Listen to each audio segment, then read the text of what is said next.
Good day, everybody, and welcome to another edition of the Military and Foreign Affairs Network. I am your host, the voice of reason. So before we get started today, obviously, no, I am not just getting out of prison or detainment. I have not been terminated by an Abia Med hit squad. My home has not been blown up by a Ukrainian attack drone. I'm still here. Still kicking away. Yes, it has been a little bit of time since I have produced some content, but that ends today. The dry spell is over. The voice of reason has returned. Now, should probably cover some very recent events that have transpired here in the ununited states of America. And that is Zohran, the destroyer of cities. Zohran is now in power. And you can see here this not so humorous caricature, cartoon. Eat the rich. Eat the rich. Vote for Zohran. Mamdani, the destroyer of cities. Eat the rich. The wisdom of crowds. And thus starts the destruction of the city formerly known as New York. Now, this is going to be an important event in the history of what is happening here in the United States of America. As we bring these people into the country, such as Zohran, the destroyer of cities, they bring with them what has made their home countries utter wastelands. So they flee their wastelandic country. Yes, they depart. They come here, and now they want to replicate the wasteland. They want to create the wasteland, whether it's through socialism, Marxism, communism, Islamo-fascism, whatever you want to call it. We are importing this chaos into the United States, unfortunately. Now go back to our map here. I have a quick question, and maybe you, the viewer, can help answer this question for me. Okay? You ready? Now, this could be considered a lesson in insanity, could be considered something else. You be the ultimate judge. I want to before I get into what's happening in the Ukraine, I have an interesting article I wanted to go over real quick. I want to compare and contrast two nation states.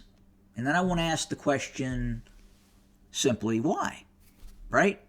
Everyone should ask why, if they're curious about something. All right, so let's pan out. And first, let's go over here to the country of Iceland. Iceland is very interesting.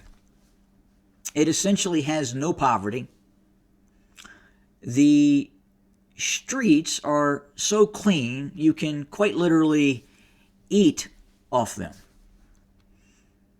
There is essentially no crime. No crime. Or very little crime. Very little violent crime occurs in Iceland, whether you are in rural Iceland or are you in the capital city of Iceland. Beautiful, beautiful, well-kept country. Beautiful homes. People have a very high standard of living. very long lasting lifespan. Yep. Outstanding infrastructure. The power is always on.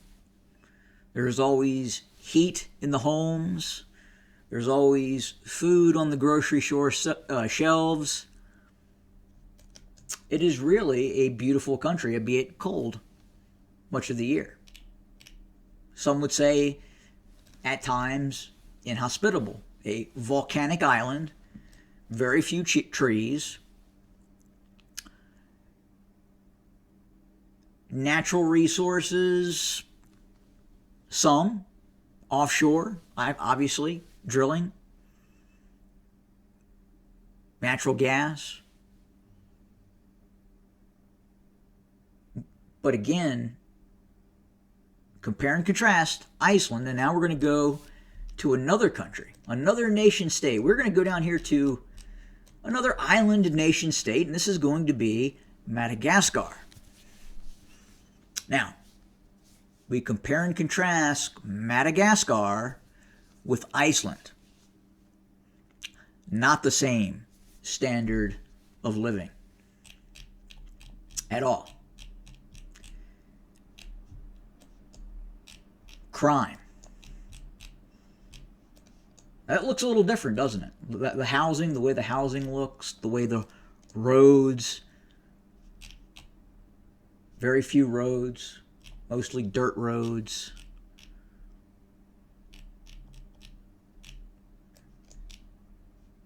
Again, high rate of crime, infrastructure, not doing too well in Madagascar. Not doing too well at all.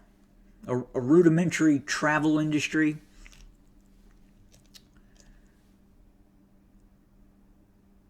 Very interesting. Very interesting indeed. Two island nation states that look very different. So the question is why?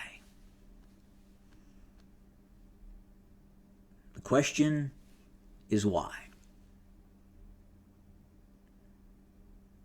Now here's the challenging part of this. To answer that why is going to be very difficult for some. In the public school systems here in the United States of America, if we were to compare and contrast the difference between Madagascar and Iceland, I don't think we would ever get to the true why. But you, the viewer of the program, please feel free to comment in the comment section and explain why Iceland is so much different than Madagascar. And yes, New York. New York, you are about to go through a very interesting period in your history. I'm really trying not to laugh. I really am, and it's difficult. But again, having a Zohran, the destroyer of cities, this imported communist, Islamist, I guess it'll wane with the wind. I imagine he'll go back and forth between Islamist and socialist and then eventually communist. And who knows where this will finally end. But in due course, it will end, and it will be a fantastic learning experience for those who remain in the Big Apple. The big wormed out apple. Yes. Eat the rich. Eat. What this really means, right, is eat prosperity. Destroy prosperity. We do not want people to prosper. We want to consume those who attempt to prosper. Eat the rich. And again, rich is subjective. Rich is incredibly subjective. Okay? And it's important to understand that. And in that subjectivity, Zohran, the destroyer of cities, wants to consume the subjective rich. And I'm going to leave it at there because history will ultimately be the judge. All right, so back to the continued conflict between the Russian Federation, the North Atlantic Treaty Organization, and its Ukrainian proxy forces. Now, I read an interesting article. It was actually in the Euromaidan. Euromaidan. This is obviously a Ukrainian-supported paper, rag. All right, so it says this is essentially the article is about the Russian Rubicon drone training center.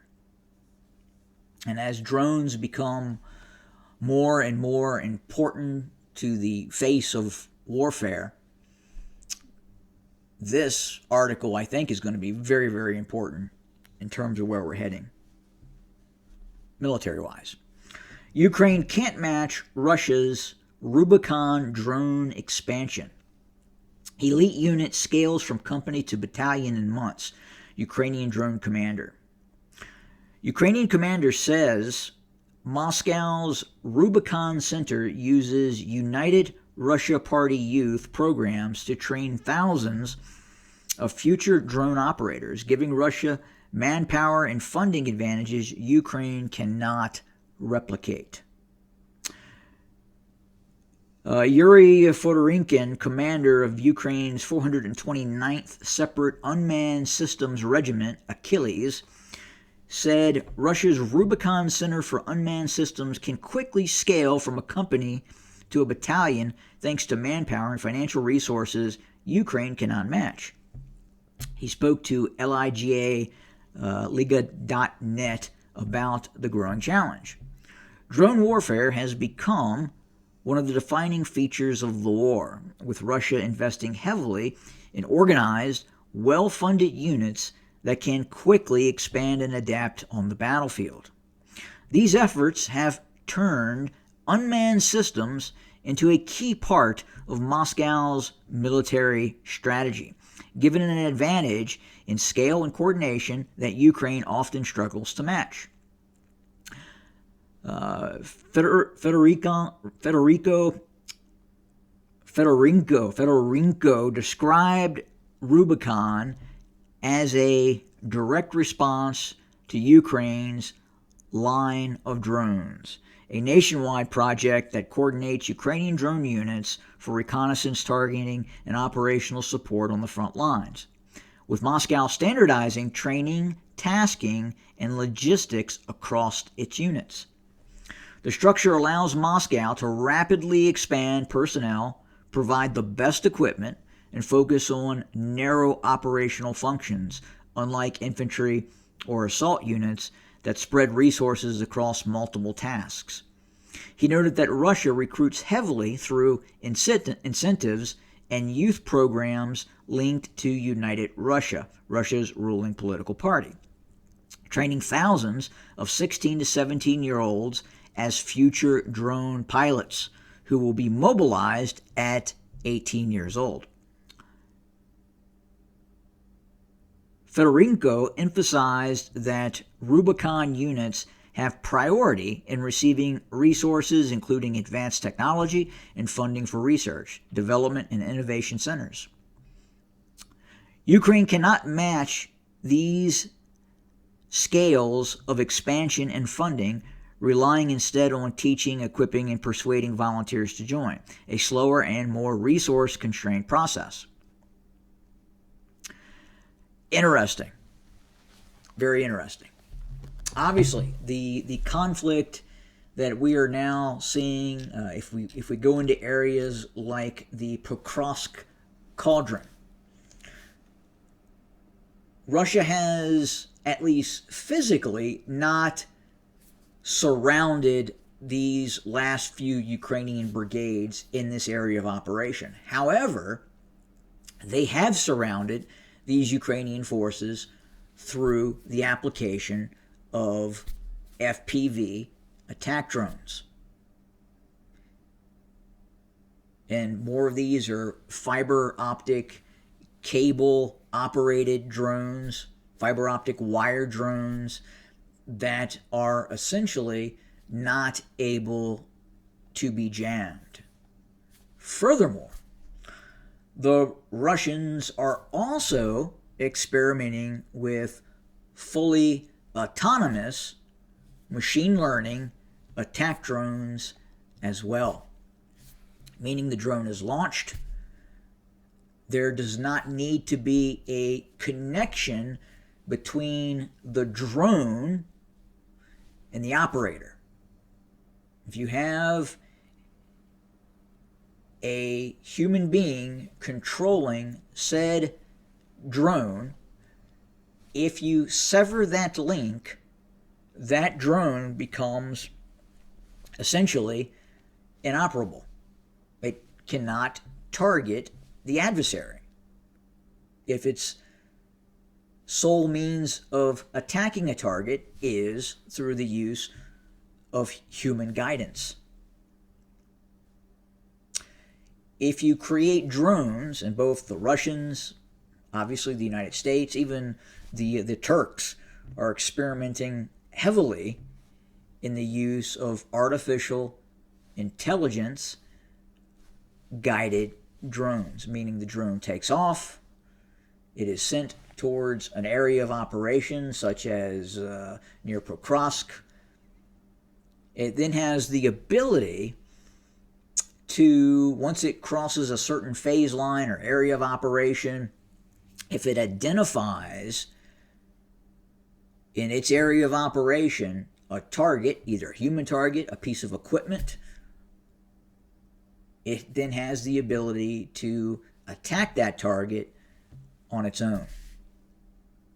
Incredibly dangerous environment as the future of war faces. Now, I wanted to take a look at this map, and I want to go over back to the deep state map and just kind of compare and contrast what we're seeing here. And if we go back in time and we watch what has happened here on the deep state map, you can see the Pokrovsk pocket indeed collapsing. Now, that's not the only area where we are seeing the Russians move forward. If we go over to the Zaporizhzhia area of operations, very interesting what is happening here as well. You'll see this area here to the east of Zaporizhzhia. And if we, let's try to do a, so 75 kilometers is this movement of Russian forces from essentially east to west. And if we look at what has happened, the Russians are progressively moving west in this direction towards Zaporizhzhia. At the same time, we are seeing Russian forces from the south move north towards Zaporizhzhia as well. Other areas, such as the area near Kupiansk. Russian forces gaining ground, encircling Ukrainian units. And then even if we go further to the north by northwest toward Volchansk, again, another area where the Russians have indeed progressed. It's just not Pokrovsk. The Russians are advancing on all fronts, led by the drone warfare, the Rubicon-trained units that are now inflicting massive casualties on Ukrainian forces. We go back here, again, we can see as Russian forces move forward. Let's go over to this map as well. Not Zohran, this one. Let me go up. You can see it's a little different. This map shows Russia controlling Pokrovsk. The other one, which is a Ukrainian-supported map, not not so much. But again, we go up to Volchansk, and at least on this map, the Russians have made great headway. Before, the line of Russian control was essentially this area here. They controlled about half of Volchansk. Now, the Russians have occupied most of Volchansk and are now encircling the southeastern suburbs. And again, the use of drone warfare, the use of both autonomous attack drones and more importantly, the fiber optic guided drone systems that now litter the battlefield with Ukrainian corpses and equipment. Very difficult right now for the Ukrainians to supply its frontline units. And right now, again, essentially in Pokrovsk, there are multiple Ukrainian brigades that are simply cut off, cannot move, except in small, very small groups in attempt to leave this drone encirclement.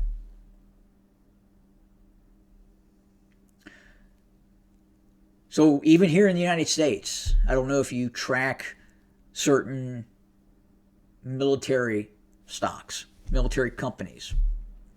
AVAV, ticker symbol, has done very good.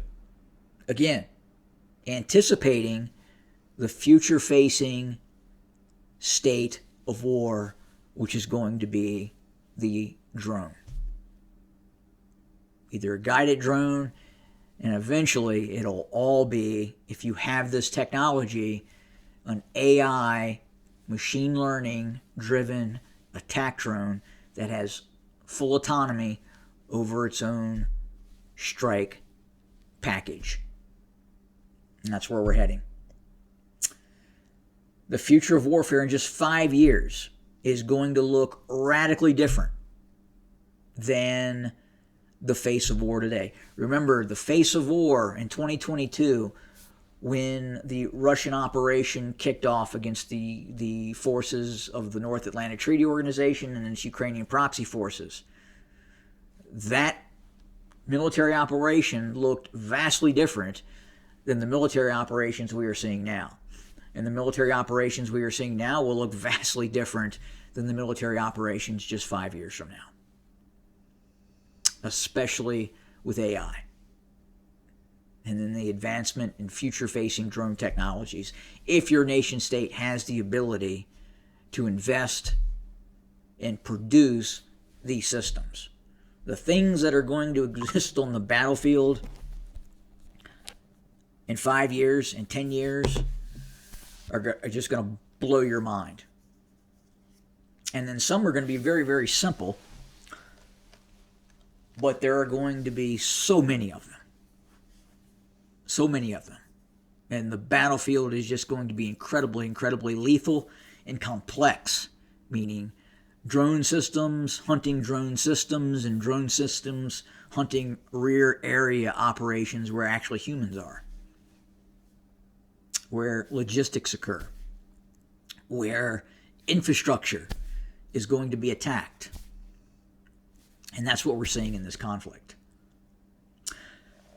So that does it for today. As always, thank you for joining us. More to come very, very soon. Good day.